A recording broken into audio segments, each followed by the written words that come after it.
Hello everyone, welcome to Tech Hawk.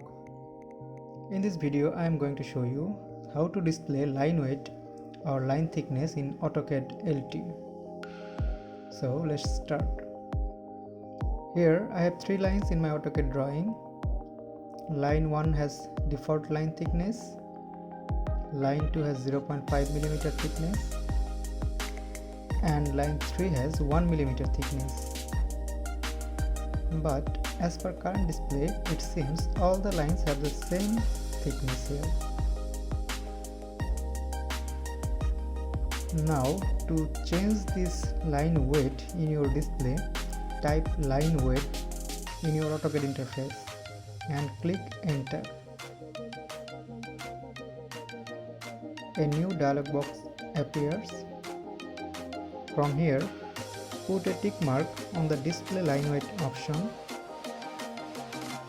and then click OK. So you can see that the lines have different thickness now as per your command. You can also open the dialog box by typing line weight on command box below.